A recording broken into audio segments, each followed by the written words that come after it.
Hello everyone, I am Casey the Gamer, and it's time for another game review. This time we have another battle with the evil Count Dracula in Castlevania III, Dracula's Curse for the NES.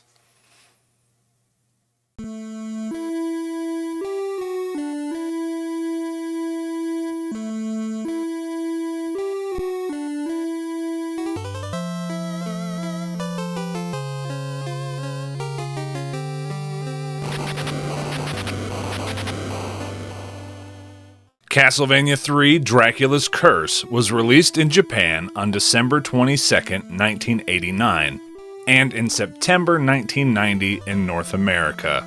This was another one that I never played growing up because we didn't have it, and for some reason I never dabbled with it when I got into emulators, so this is my first experience with the game. I've heard of its reputation over the years of being notoriously difficult. Just how difficult is Castlevania III? And is it better than the previous two games? Well, let's take a closer look at Castlevania III, Dracula's Curse.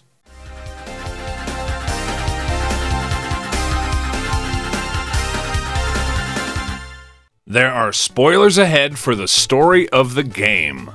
Castlevania III takes place a couple hundred years before the events of Castlevania 1 and 2. The current wielder of the vampire killer whip, Trevor Belmont, is tasked with battling Dracula and his horde of evil monsters as they spread across the land. Along the way, Trevor allies himself with Grant Denasty, Sypha Belnades, and Alucard, who just so happens to be Dracula's son. Trevor and his new allies journey towards Dracula's castle while battling zombies, ghosts, skeletons, Medusa heads, fishmen, and other crazy monsters. They also do battle with more powerful monsters like the Skull Knight, a Cyclops, a giant bat, Frankenstein's monster, and Death, just to name a few. Once Dracula's hordes of evil minions have been dealt with, our heroes finally come face to face with Dracula himself. Dracula puts up an insane fight, featuring 3 different forms this time. After a hard-fought battle, Dracula is defeated for now. So in terms of gameplay, you can only have one of the other characters with you at a time, and you get a different ending depending on which character you have with you. There is also an ending where you didn't recruit any character. Regarding Trevor, in every ending it states that after the battle with Dracula, the Belmont name shall be honored by all people. Originally, the Belmonts were feared and shunned because of their powers. For Alucard, he feels guilty about having killed his father, Dracula. For Grant, both he and Trevor have become better friends, and Grant will start to rebuild the destroyed city.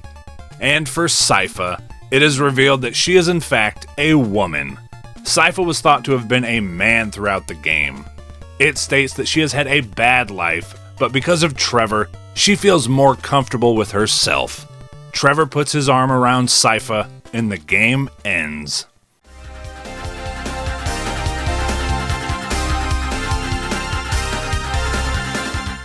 Castlevania III returns to the stage-based gameplay from the first game over the more Metroidvania style of Castlevania II. And the gameplay feels really damn good in this game, far more polished than the previous 2 entries. But it is still the typical Castlevania experience, where you strut, jump, and whip enemies with the vampire killer as you go through the stages. At least while you're playing as Trevor.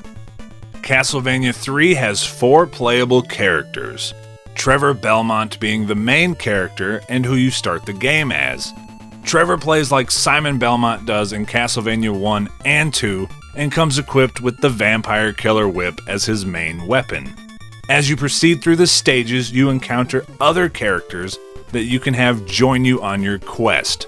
Those characters are Grant, Sypha, and Alucard. Unfortunately, you can only have one other character with you at a time. They're all pretty good though. Grant is a fast character who who can run on the ceiling and has a short-range dagger. Sypha is the magic user of the group. She can attack with her staff, but she will also acquire magic spells like a fire spell, an ice spell, and a lightning spell. Sadly, I only ever found the fire spell, but it did do pretty good damage. Alucard will launch fireballs from his cape, and he can turn into a bat to fly through some of the more difficult parts. This bat form does consume hearts though, so be sure to keep an eye on that. Speaking of hearts, they are once again used as ammo for sub-weapons. Trevor can use the dagger, axe, holy water, cross, and stopwatch sub-weapons. The cross is still my favorite, especially when fully upgraded. All of the characters are able to use the stopwatch. Besides the watch, Grant can use the dagger and the axe. Sypha finds her spells as sub-weapons in the game. And if it's not the stopwatch, Alucard only finds hearts, which is good since he needs those to fly as the bat.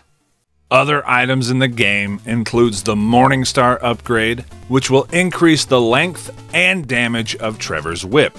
If Alucard picks up this upgrade, it will increase the number of fireballs that he shoots. Once again, the wall meat makes an appearance to heal you. The Rosary destroys all enemies on screen. The Invincibility Potion will make you invincible for a short time. And I never actually came across one of these while I was playing the game. Anyway, there is also the Shot Multiplier, the 2 and the 3 symbols that you find. These once again allow you to fire multiple projectiles of your current sub-weapon.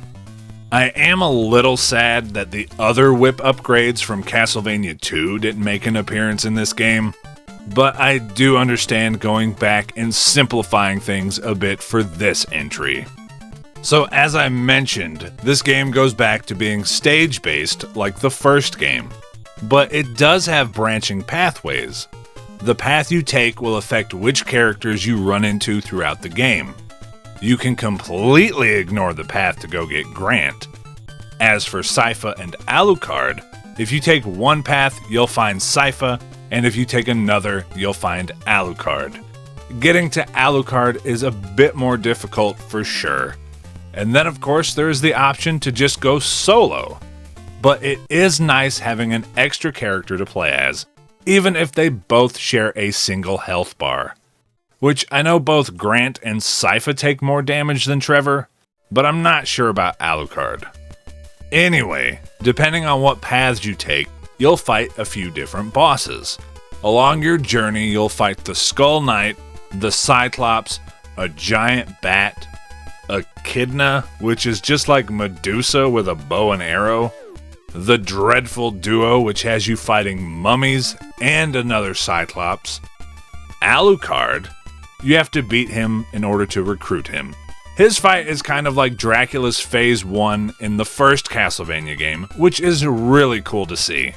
You also fight Frankenstein's monster, some water dragons, the Terrible Trio, which is the mummies, a Cyclops, and a boss called Leviathan.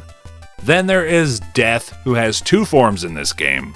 The first form is his Grim Reaper form, and it functions a lot like his fight in the first game. Then his second form is a giant skull, which is actually much easier.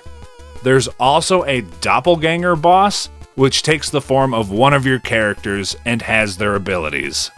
And then finally, there is Dracula himself. Dracula's Phase 1 isn't too terrible. He'll summon some fire pillars to try and trap you, and then he'll summon another one right under you. If you've got the spacing right and the timing right, you can avoid the fire pillar and hit Dracula in the head until you defeat his first form. Dracula's second form is a mass of 5 heads that spit at you. You have to destroy all 5 heads to proceed to his final phase. The final phase is a giant monster that fires beams at you while causing different parts of the floor to fly around the room. Dodge the beams and jump on the platforms and hit him with the vampire killer or whatever sub-weapon you have. Unless, of course, you have the stopwatch. Dracula won't care about your damn watch at all. Anyway, do your best to avoid his attacks and keep up the fight, and you'll eventually best the evil Count once again. So, about the difficulty. Castlevania III is very difficult, but it is very fun. I want to play through it again. Already, I'm excited to play through it again. And I think this might be my favorite of the NES trilogy. Anyway, the crazy knockback is there again, because of course it is. It's a Castlevania staple. There's so many death traps like spikes, bottomless pits, or getting crushed by the screen moving down too fast, or I guess me being too slow. Some of the bosses can be particularly hard as well. The double and triple fights in this game with the dreadful duo and terrible trio were a huge pain, at least at first. And Dracula having 3 forms is exhausting. Like, once you get phase 1 down, it's not that bad, and neither is phase 2, but it is so easy to die in phase 3, and then you have to start over. And that brings me to another thing. When you die against Dracula, it doesn't bring you back right outside of his room like it does in the first game. It brings you back to the start of the area before his room. I'm not sure what happens if you game over in this section. Like, do you go back to the start of the whole stage? I don't know. Thankfully, I never found that out. I should have known that this game wasn't messing around when the second stage of the game is the clock tower. If you go to get Grant, that is. And then you get to play it in reverse, so that's fun. But Castlevania III does once again have infinite continues, so that is very nice. I always appreciate that in these hard-as-hell retro games. Despite its difficulty, I think Castlevania III is the best of the original trilogy. I know I just mentioned that it's my favorite of the original trilogy now, but I also think it's the best. It is the best and most polished up to this point, of course. Super Castlevania IV does trump this one in terms of perfecting the classic formula. But the gameplay and the introduction of new characters in this game is a blast. I think at the moment, if there was a Castlevania game I'd love to see get a remake, it would be this one. Still with gorgeous pixel art, of course, but I would love for it to show off some more of the characters' powers and abilities, and even take a page from the Bloodstained Curse of the Moon games and let you switch between all of the playable characters once you unlock them. That would be really cool, and it would be nice to see what kind of puzzles and obstacles they could come up with to account for you having all of the characters with you.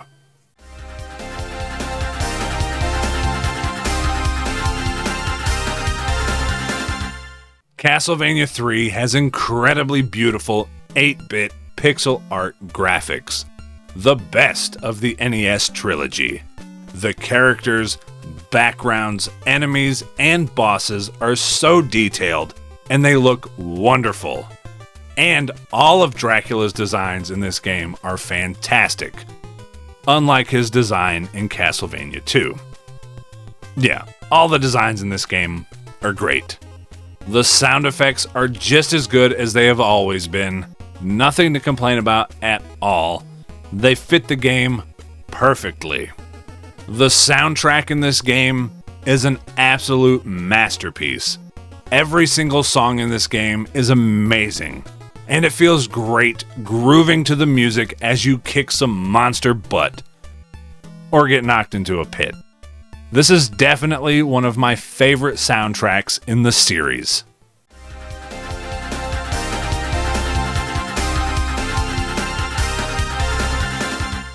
And with that, the NES trilogy is complete. It has finally been bested, and it feels so good. The games definitely lived up to their difficulty, but they were great fun, especially Castlevania 1 and 3.